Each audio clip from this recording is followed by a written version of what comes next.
A1 బోగిలో ప్రయాణిస్తున్నారు ప్రయాణికులు అని చెప్తారు. అంటే 54 మంది మధ్య, అంటే ఈయనతో పాటుకి 54 మంది ఉన్నారని చెప్తున్నారు. అంటే సుమారు 50 పైచీలకు మంది మధ్య ఆయన ప్రయాణిస్తుంటే సాధారణంగా ఏసీ బోగిల్లో ఏం జరుగుతూ ఉంటుంది? టీటీఈ స్పెషల్గా ఉంటాడు, టికెట్ ఎగ్జామినర్ ఉంటాడు, పోలీసులు గార్డు తిరుగుతూ ఉంటారు కంటిన్యూస్గా. 2 బోగీలకు ఏమో 2 కానిస్టేబుల్స్, రైల్వే ప్రొటెక్షన్ ఫోర్స్ సంబంధించిన కానిస్టేబుల్స్ తిరుగుతూ ఉంటారు. ఆయన బయలుదేరిన తర్వాత 12:53కి, అంటే 14వ తారీఖున తెల్లవారుజామున 12:53 రైలు అక్కడ బయలుదేరింది. దాంట్లో ఎక్కెళ్ళాడు. A1 బోగిలో ఎక్కాడనేమో మీడియాలో రైల్వే వాళ్ళు చెప్పారని రాస్తారు. మరి అక్కడ ట్రైన్ బయలుదేరితే ఆయన తర్వాత గుత్తి స్టేషన్లో ఆగుతుంది, తర్వాత గుంతకల్లో ఆగుతుంది. అంటే తాడిపత్రిలో ఆగుతుంది. గుంతకల్ నుంచి గుత్తి తర్వాత తాడిపత్రికి 6 కిలోమీటర్ల ముందు పట్టాల పక్కన సతీష్ కుమార్ గారు విగత జీవులై పడి ఉన్నారని చెప్పని మర్నాడు పొద్దున 9 చిల్లరకి ఆ పట్టాలు చూసుకునే ఇన్స్పెక్ట్ చేసేటువంటి రైల్వే ఉద్యోగి ఇన్ఫామ్ చేశాడు, చెప్పాడని చెప్తారు. మరి టీటీఈ గారు దాంట్లో వెంటనే పొద్దున్నే జరిగింది కదండి, 12:47 ఈయన వచ్చేస్తాడు. ఫస్ట్ పట్టాల దగ్గరికి వెళ్ళింది వీళ్ళే కదా, వచ్చేసి ఏమంటాడు? పరకామణి దొంగలు ప్రాణం తీశారా? ఇంకా అది అనుమానాస్పద ముద్ద, హత్య, ఇంకా ఎఫ్ఐఆర్ అవలా, పంచనామా అవలా, పోస్ట్ మార్టం అవలా, అంటే ఆఖరికి పంచనామా కూడా అవ్వలేదు, ఎఫ్ఐఆర్ అవ్వలేదు. ఈయన మొదలెట్టాడు. 12:47 మధ్యాహ్నం 12:47 మొత్తం కోటు గీటు వేసుకుని పరకామణి దొంగలు ప్రాణం తీశారా?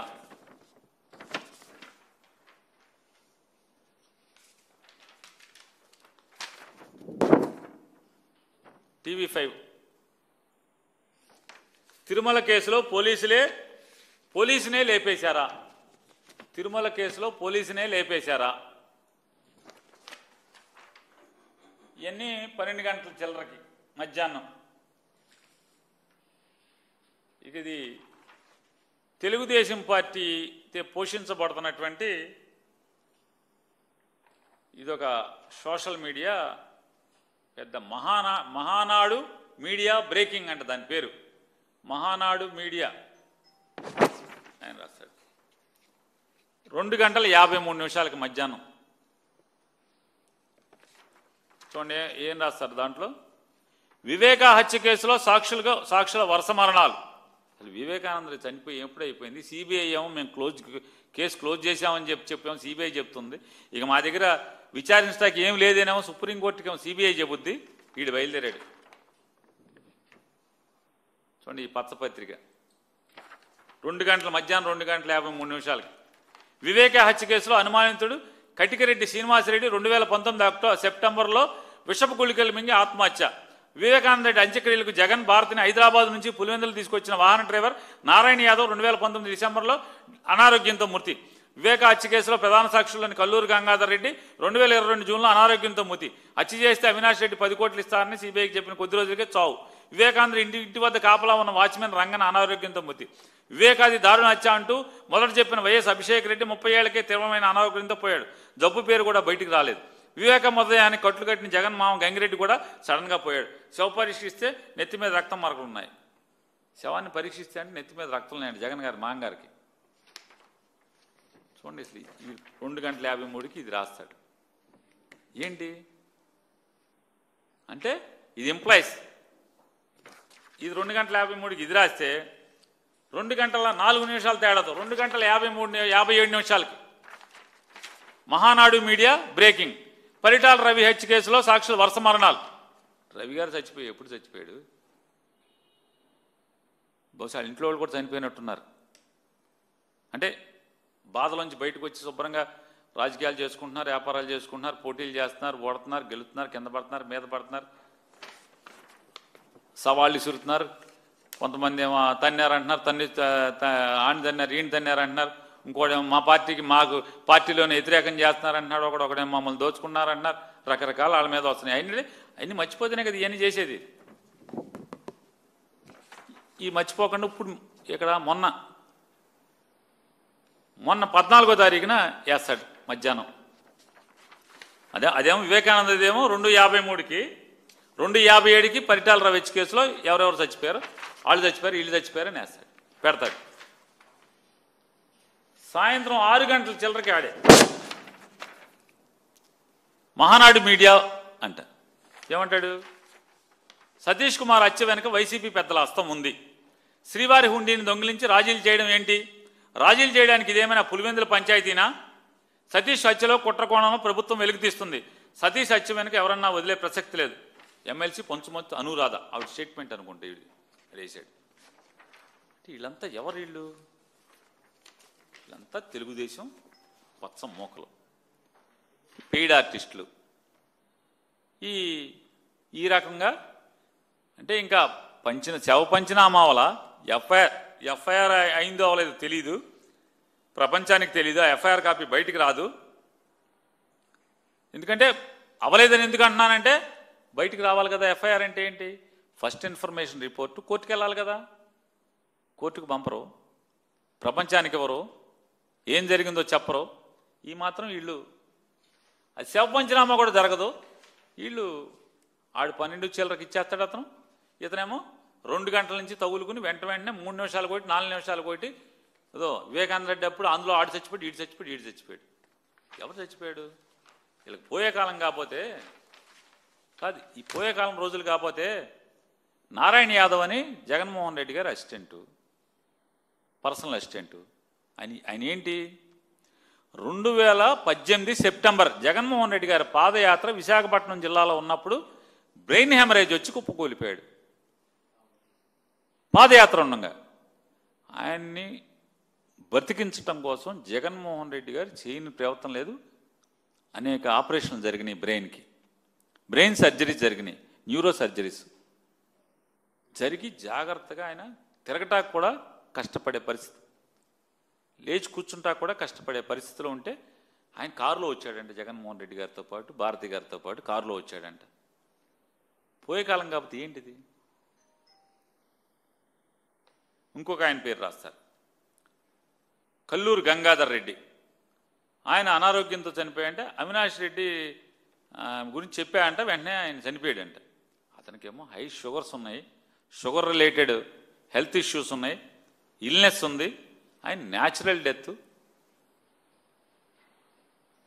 ఇంట్లో వాళ్ళు అరే బాబు సహజ మరణం రా బాబు అని వాళ్ళు చెప్తారు, డాక్టర్లు చెప్తారు. అతనిది అది కూడా రాస్తాడు. మళ్ళీ ఏమని అనారోగ్యంతో మృతి అని రాస్తాడు. అంటే అనారోగ్యంతో మృతి కూడా అనుమానం, అంటే వీడికి అనుమానం. రంగన్న వివేకానంద రెడ్డి వివేకా ఇంటి వద్ద కాపలా వివేక వీడి క్లాస్మేట్ వివేక ఇంటి వద్ద కాపలా ఉన్న వాచ్మెన్ బి రంగన్న అనారోగ్యంతో మృతి. వాళ్ళు ఇంట్లో వాళ్ళు అందరూ సిబిఐతో సహా, రంగన్న సిబిఐ విచారణలో ఉండగానే ఇల్లుతో చనిపోయాడు కదా. ఈడు రాసు చూడండి, ఇటు రాతలు పాపపు రాతలు కదా. ఇది కింద రాస్తాడు మళ్ళీ అండి వివేకాది మళ్ళీ ఇటు క్లాస్మేట్ ఎల్కేజీ యూకేజీ ఇటు చదువుకున్నాడు వివేకానంద రెడ్డితో. ఆయనతో వివేకాది దారుణమైన హత్య అంటూ మొదట చెప్పిన వైఎస్ అభిషేక్ రెడ్డి 30 ఏళ్లకే తీవ్ర అనారోగ్యంతో పోయాడు. జబ్బు పేరు కూడా బయటికి చెప్పలేండి. ఎందుకురా పోయాక వాళ్ళ నాన్నగారు వాళ్ళ అబ్బాయి సుస్థి ఏంటో కూడా స్టేట్మెంట్ ఇచ్చాడు కదా. అభిషేక్ రెడ్డి గారు సుస్థి ఏంటో 30 ఏళ్లకే ఎందుకు చనిపోయాడు, ఎలా చనిపోయాడు, ఎన్నాళ్ళు హాస్పిటల్లో వెంటిలేటర్ మీదో దాని మీద ఉన్నాడని చెప్పి అన్నీ చెప్పుకుని ఆయన అంటే ఎవరికైనా ఎంత ఇలా పాపం చూడండి. ఏ తండ్రికైనా కొడుకు చనిపోయిన దుఃఖంలో పుట్టిడి దుఃఖంలో ఉంటే చేతికి ఎదిగిన 30 ఏళ్ల కొడుకు అనారోగ్యంతో చనిపోతే రాబందుల్లాగా తెలుగుదేశం పెయిడ్ బ్యాచ్ మీడియా అంతా కూడా రచ్చ చేస్తుంటే పుట్టిడి దుఃఖంతో నా కొడుకు మామూలుగా చచ్చిపోయాడు రా రే ఎదవల్లారా అని చెప్పి చెప్పుకునేటువంటి కర్మ ఏ తండ్రికి ఉంటుంది చెప్పండి. వీళ్ళకి పట్టచ్చా? ఈ పాపాలేంటి అసలు అంటున్నా. ఇంకోటి రాస్తాడు ఏంటంటే, గంగిరెడ్డి గారు అంటే జగన్మోహన్ రెడ్డి గారు పిల్లనిచ్చిన మాంగారు గంగిరెడ్డి గారు కూడా చచ్చిపోయాడు అంటాడు. ఆయన చనిపోయిందేమో 73-74 ఏళ్ళకి చనిపోయాడు. ఆయనకేం పోస్ట్ కరోనా లంగ్ ఇష్యూస్ వచ్చినాయి. హైదరాబాద్లో ఒక పెద్ద హాస్పిటల్లో, కార్పొరేట్ హాస్పిటల్లో ఆయన చానాళ్ళు అనారోగ్యంతో ఉండి చనిపోతే ఆయన చావును కూడా అనుమానం అంట. ఏం పోయే కాలం ఈ పాపాలకి అసలు అంతు ఉండదా అసలు అని చెప్తున్నా. మరి ఇవన్నీ ఏమంటారు? డీజీపీ గారిని కూడా అడుగుతున్నాను నేను. మీ తాడిపత్రి ఎస్ఐ గారు మరి కారుమూరి వెంకటరెడ్డి మీద కేసు కట్టాడు కదా, ఏమని? సతీష్ కుమార్ది ప్రభుత్వ హత్యే అని మా అనుమానంగా ఉంది, ప్రభుత్వ హత్య అని మాకు అనుమానంగా ఉంది అని చెప్పి అన్నాడు. దానికి కేసు కట్టి తెల్లారుజామున అంటే సాయంత్రం కేసు కడతారు. నిన్న సాయంత్రం కేసు కట్టారు, నిన్న రాత్రి వెంటనే కేసు కట్టి వెంటనే సూట్ కేసు సర్దుకుని బయలుదేరిపోతారు. హైదరాబాద్ వచ్చేస్తారు తాడిపత్రి నుంచి. పొద్దున్న తెల్లారుజామున వాళ్ళు పోలీసులో ఏంటో చెప్పరు, ఎందుకు వచ్చారో చెప్పరు, ఎఫ్ఐఆర్ కాపీ ఇవ్వరు, కనీసం భార్యకి నీ మొగుడిని అరెస్ట్ చేస్తున్నామని కూడా కాగితం ఇవ్వరు. మరి ఇవన్నీ ఏంటి?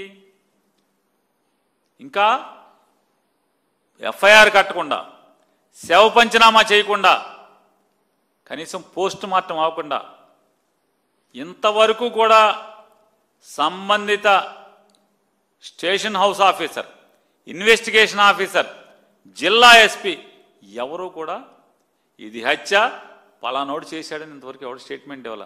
మొత్తం టీడీపీ మీడియా అంతా కూడా చూడండి ఇంకెంత పచ్చిపాపం అంటే, గుట్టు బయటపడుతుందని భయపడ్డారా అంటే భయపడి చంపేశారా? ఇదొక పేజీలో పెద్దగా రాస్తాడు. ఇంకో పేజీలో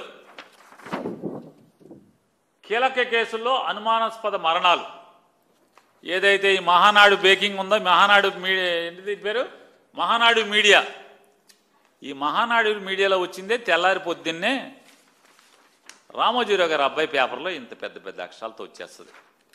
చూడండి పాపం. మహానాడు మీడియా గారి అసలు ఆ పరిస్థితి ఏంటి, ఆ స్థాయి ఏంటి, నీ స్థాయి ఏంటి అంటే ఏంటి? తెలుగుదేశం పార్టీ కంటెంట్ తయారు చేసి ఏది ఇస్తే అది మహానాడు ముందు కొడతాడు, తెల్లారి ఈనాడు కొడతాడు అనేది అనిపించదా మనకి? అర్థం అవుదా ప్రజలకి? అమాయకులకు కూడా అర్థం కాదా? Same as it is. చూడండి ఆ మహానాడు మీడియా వాడు ఏం కొట్టాడో అదే, వివేక హత్యలో కేసులోనూ అదే తరహాలో మరణాలు. నారాయణ